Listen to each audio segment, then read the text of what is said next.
किसान नेता राकेश टिकैत का बयान, कहा ये सीएम योगी की नहीं कुंभ मेले की व्यवस्था थी। हरदोई में भव्य प्राण प्रतिष्ठा समारोह का हुआ आयोजन, कलश यात्रा के साथ शुरू हुई श्री राम कथा।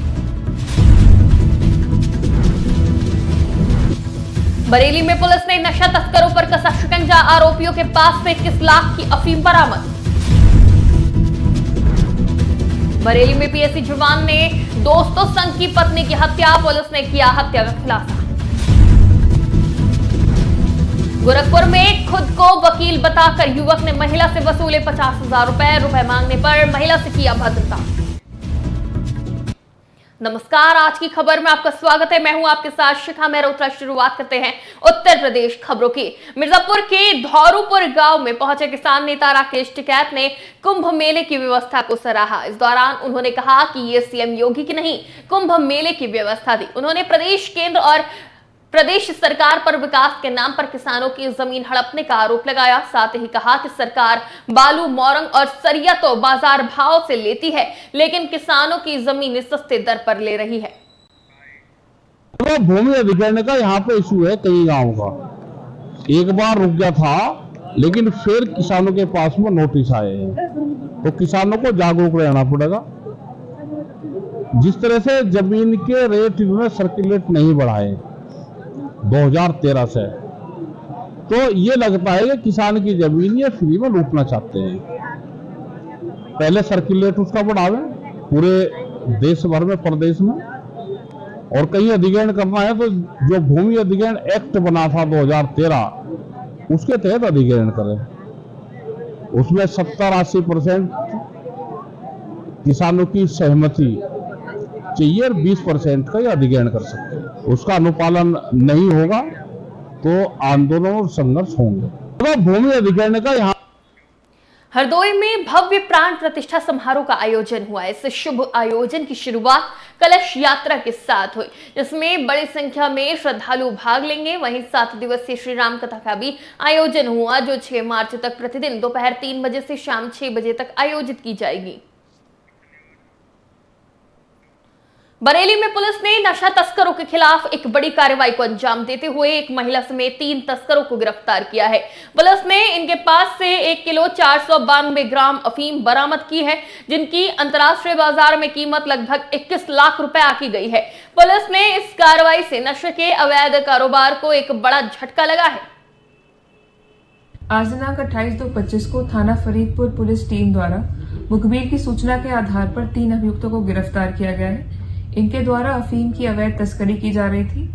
इनके पास से लगभग 1 किलो 492 ग्राम अफीम बरामद हुआ है, जिसकी अंतर्राष्ट्रीय कीमत करीब 21 लाख रुपए है। तीनों अभियुक्तों को गिरफ्तार कर जेल भेजा जा रहा है। थाना फरीदपुर पर मुकदमा अपराध संख्या 169/25 पंजीकृत कर लिया गया है। अग्रिम विधिक कार्रवाई की जा रही है। आज दिनांक देखिए, थाना बरेली में एक पीएसी के जवान ने अपने मेडिकल फील्ड के जानकार सहित एक कार डेंटर की मदद से अपनी पत्नी की हत्या को अंजाम दिया। दरअसल पीएसी जवान अपनी पत्नी के ऊपर साया होने की वजह से परेशान था। उसकी पत्नी पंडित मौलवी के चक्कर लगाया करती थी। इस वजह से उसने अपनी पत्नी को रास्ते से हटाने का मन बना लिया और इस काम में उसके 2 तथाकथित दोस्तों ने हत्या को अंजाम दिया। देखिए, थाना बिथरी चैनपुर के अंतर्गत फरीदापुर चौक के पास एक पीएसी का सिपाही था, रवि जिसका नाम था। इसने अपने एक साथी संजय को फ़ोन करके सूचना दी कि 3-4 लोग इसको और इसकी पत्नी को घेर के मारपीट रहे हैं। ये कार से था। इस सूचना पर जो इसके साथी हैं वहाँ पहुँचते हैं और इन्होंने अपने सीनियर अधिकारियों को सूचना दी। अधिकारियों के माध्यम से पुलिस को सूचना मिली। पुलिस मौके पर पहुँचती है तो मौके पे जो इनका वर्जन था उससे कुछ विपरीत तथ्य संज्ञान में आते हैं। और जब डॉक्टर से बात करते हैं तो डॉक्टर ने पत्नी को ब्रॉड डेड बताया कि वो मृत्यु हो जाने की अवस्था में अस्पताल लाई गई थी। और जो पति एडमिट था उसके भी वाइटल्स सारे नॉर्मल थे, लेकिन वो बात नहीं कर रहा था, जिससे पुलिस को संदेह हुआ। फिर पुलिस ने इसमें गहराई से छानबीन की, परिजनों से वार्ता की, तो परिजनों ने उसी पति को नामजद करते हुए, जो मृतका है उसके पति को नामजद करते हुए मृतका के पिता ने एक तहरीर दी और हत्या का मुकदमा दर्ज कराया, कुछ अज्ञात सहयोगियों को नामित करते हुए और अपने दामाद को नामित करते हुए। इस मुकदमे को दर्ज कर पुलिस ने जब गहनता से विवेचना प्रारंभ की तो कई चरण की पूछताछ के बाद 2 साथी अभियुक्तों के नाम और प्रकाश में आए, जिनका नाम सानू और जतिन है। देखिए, हमारे बेटा गोरखपुर में गीडा इलाके में महिला से मारपीट कर उसे अर्धनग्न करने का मामला सामने आया है, जहां महिला का आरोप है कि एक युवक ने खुद को वकील बताकर महिला के बेटे की हत्या के केस में नाम बढ़ाने के लिए 50,000 रुपए वसूल लिए। वहीं केस में नाम शामिल नहीं होने पर रुपए मांगने पर महिला के साथ अभद्रता की गई। महिला की तहरीर पर गीडा पुलिस ने मुख्य आरोपी समेत 5 सहयोगियों पर गंभीर धाराओं में केस दर्ज कर लिया है। हमारे बेटा का हत्या भइल रहन जैसनी 7 को 8 तारीख के 10वां महीना 2024 के। कौन जगह? भीटी अरे मरग रोड पर बेली पर के लगे बा। तो हमारे बेटा के जब हत्या हो गई तो नहीं, जब हमारे चार्जशीट में सब नाम हम लोग पैसा वैसा दे के निकलवा लिए लोग। जब निकलवा लिए लोग तो हम कुछ दिन के बाद तब बहुत दौड़े लगली, भेटैले हमसे, कहना जे ठीक बा हम तुआ सब नाम लिया देवे। कौन का? राजा। कौन राजा? अरविंद राजा। अच्छा, क्या करते हैं? अब ऐसा कचहरी हम का जानती का करते रहना। हम तो देखत कम भाई वकील हमें तो अपन पैसा बात कर हमसे और कुछ सुन के का मतलब बात हम जानब। वकील अपने आप का मान आ कचहरी में जब जाई तो वकील पहरा रही कहीं नहीं जान जाई। वकील जब वकील खान पहरा रही आना जाना रही तो मनबे करी ने। हमीरपुर में हाई स्कूल के छात्र का नहाते वक्त पैर फिसलने से वो कुएं में गिर गया, जिससे उसकी मौके पर ही मौत हो गई। इस घटना से पूरे परिवार सहित गांव में मातम छा गया है। वहीं छात्र अपने मां बाप की इकलौती संतान था, जिसके बाद पुलिस ने मृतक छात्र के शव को कब्जे में लेकर पोस्टमार्टम के लिए भेज दिया है। आज सीएससी में एक लड़का जिसका नाम जसवेंद्र है, सन ऑफ अखिलेश, उम्र लगभग 16 से 18 साल के बीच में, एजी का रहने वाला है। मृत अवस्था में अस्पताल उसके परिजन लेकर आए हैं। हरदोई में बस और पिकअप डाला में भीषण भिड़ंत हो गई। इस हादसे में पिकअप डाला चालक की मौत हो गई, जबकि 3 लोग घायल हो गए हैं। हादसे के बाद बस चालक अपना वाहन लेकर फरार हो गया। मामले की सूचना मिलते ही मौके पर पहुंची पुलिस ने सभी घायलों को सामुदायिक स्वास्थ्य केंद्र भेजा, जहां चिकित्सक ने पिकअप डाला चालक को मृत घोषित कर दिया। आज दिनांक 28 फरवरी 2025 को थाना मल्लावा अंतर्गत नया गांव के पास एक बस तथा एक लोडर में एक्सीडेंट हो गया है। लोडर मल्लावा से गौसगंज की तरफ जा रही थी, तभी नया गांव के पास मल्लावा की तरफ आ रही एक स्कूल बस से टक्कर हो गई, जिसमें लोडर चालक गंभीर रूप से घायल हो गया। उसे तत्काल सीएससी मल्लावा लाया गया, जहां उसकी मृत्यु हो गई है। स्कूल बस में स्कूल के बच्चे सवार नहीं थे, कुल 5 अन्य व्यक्ति सवार थे, जिसमें से 3 व्यक्ति मामूली रूप से घायल हो गए। उन्हें भी सीएससी लाया गया, जिनका प्राथमिक उपचार किया गया है। प्रकरण में अन्य आवश्यक वैधानिक। आज हरदोई के अंबेडकर मैदान पार्क में आजाद अधिकार सेना का दूसरा वार्षिकोत्सव आयोजित हुआ, जिसमें पार्टी के संस्थापक अध्यक्ष पूर्व आईपीएस और उनकी पत्नी मौजूद रहे। इस दौरान आईपीएस ने बताया कि वार्षिकोत्सव में तमाम बिंदुओं पर चर्चा हुई और पार्टी को आगे बढ़ाने के लिए भी रणनीति तैयार की गई। आज आजाद अधिकार सेना का 2य वार्षिक अधिवेशन हरदोई में संपन्न हो रहा है। इसका उद्देश्य पार्टी को आगे बढ़ाने की रणनीति के संबंध में, इसकी नीति रीति के संबंध में निर्णय लेना है। जो महत्वपूर्ण निर्णय हम लोगों ने लिए हैं उनमें एक यह है कि पार्टी साम्यवादी और समाजवादी विचारों के साथ धर्मनिरपेक्षता के मौलिक सिद्धांतों का पालन करते हुए आगे बढ़ेगी।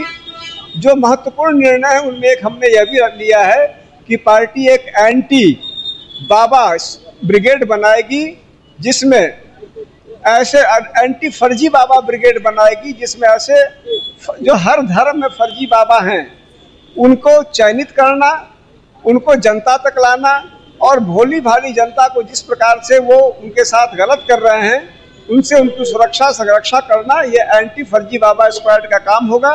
ये हमारा एक प्रमुख काम इसलिए भी है क्योंकि धर्म के नाम पर तमाम लोग, धार्मिकता का महत्व है लेकिन धर्म का दुरुपयोग निश्चित रूप से समाज के लिए घातक है।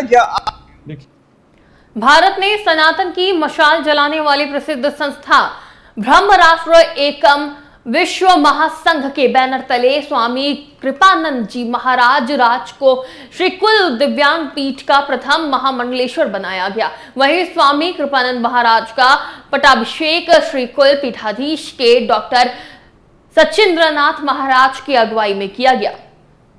देखिए, मैं विधि स्नातक, परास्नातक और स्नातक और योगा में परास्नातक हूँ, तो इस तरफ मुड़ने का मेरी कोई योजना नहीं थी। बस एक ऐसी ही अदृश्य प्रेरणा मुझे धीरे धीरे खींचती गई। मैं ध्यान साधना करता गया। एक सदगुरु का मार्गदर्शन मिला जिन्होंने मुझे ध्यान साधना सिखाया और धीरे धीरे उसमें गहराई आती गई, समझ बढ़ती गई और फिर कुछ लोगों को ध्यान साधना सिखाए, जिससे उनके जीवन में सकारात्मक बदलाव आए। धीरे धीरे ये सेवा भी हुआ, साधना भी हुआ। गुरुजी, पट्टाभिषेक हुआ कुंभ के दौरान ही शायद आपका, तो कुंभ के दौरान तमाम पट्टाभिषेक विवादों में भी रहा, चाहे वो अभिनेत्री रही हो, चाहे वो किन्नर अखाड़े की महामंडलेश्वर तक रही, उनके भी पट्टाभिषेक विवादों के दायरे में रहे। तो क्या आपके पट्टाभिषेक को लेकर कोई विवाद? नहीं, ऐसी कोई विवाद तो है नहीं, कोई कंट्रोवर्शियल लोगों का कोई आइडियोलॉजी है, ऐसा कोई विवाद नहीं है, कहीं से दूर दूर तक नहीं है। आपके शहर में सारी होर्डिंगें लगी, सारे अखबारों में है, तो कोई विवाद नहीं है। नहीं, वापस तो किसी का नहीं हुआ है, कुछ लोगों ने कहा है, लेकिन वापस होना कोई आसान बात नहीं है। लोगों ने घोषणा कर दिया। देखिए, ये जगत है, मन से चलती है, मन तमामे सद्गुण दुर्गुण से ग्रस्त है, तो तमामे लोगों को क्रिया प्रतिक्रिया होती रहती है, तो उसमें किसी का वापस हुआ नहीं है रिटन लेवल। देखिए, मैं विधि स्नातक, परास्नातक और स्नातक। गोरखपुर में 2 से 9 मार्च तक 10वीं ऑल इंडिया लक्ष्य चैंपियंस ट्रॉफी क्रिकेट प्रतियोगिता का आयोजन हो गया। इस बार 20-20 ओवरों के मैच होंगे और प्रत्येक टीम में कम से कम 6 रणजी स्तर के खिलाड़ी होंगे। इस दौरान मुख्य अतिथि हिमाचल प्रदेश के महामहिम राज्यपाल श्री प्रताप शुक्ला शामिल होंगे। आप सभी जानते हैं कि all India prize money T20 लक्ष्य चैंपियंस ट्रॉफी का आयोजन पिछले 10 वर्ष से किया जा रहा है। ये आयोजन का 10वां साल है और चूंकि ये उत्तर प्रदेश क्रिकेट एसोसिएशन से मान्यता प्राप्त और प्रदेश की सबसे बड़ी इनामी राशि की क्रिकेट प्रतियोगिता है, इसलिए इसकी देश भर में बहुत प्रतिष्ठा है। इस बार ये आयोजन 2 मार्च से 9 मार्च तक रेलवे क्रिकेट ग्राउंड पर खेला जाएगा। 2 मार्च को प्रतियोगिता का उद्घाटन हिमाचल प्रदेश के राज्यपाल माननीय श्री शिव प्रताप शुक्ला जी और केंद्रीय ग्राम विकास राज्य मंत्री श्री कमलेश पासवान जी करेंगे। कुल 8 टीमें इसमें प्रतिभाग कर रही हैं, जो 2 पूल में हैं। पूल ए में 4 टीमें हैं और पूल बी में 4 टीमें हैं। जो पहला मैच है, उद्घाटन मैच है, वो गुरुग्राम की टीम और लखनऊ की टीम के बीच में खेला जाएगा सुबह 9 बजे 2 मार्च को। जो महत्वपूर्ण बात यह है कि चूंकि ये BCCI के नियमों से संचालित है और उत्तर प्रदेश क्रिकेट एसोसिएशन से मान्यता प्राप्त है, इसलिए इसमें आयोजन में बहुत स्तरीयता का हमेशा से ध्यान रखा जाता है। इस बार भी ग्रीन पार्क के जो क्यूरेटर हैं, जो कानपुर का आप जानते हैं, जो इंटरनेशनल क्रिकेट ग्राउंड है, उसके क्यूरेटर अनस साहब यहाँ आ चुके हैं और ग्राउंड की तैयारियां कर रहे हैं। BCCI पैनल के अंपायर्स 5 अंपायर्स यहाँ आ चुके हैं, वो अपनी तैयारियां शुरू कर चुके हैं और कई इसमें स्टार खिलाड़ी जिनको हम आप IPL के मैचों में, अंतर्राष्ट्रीय क्रिकेट मैचों में, रणजी के मैचों में या भारत के अंडर 19 क्रिकेट टीम्स में देखते हैं, वो यहाँ पर आ रहे हैं।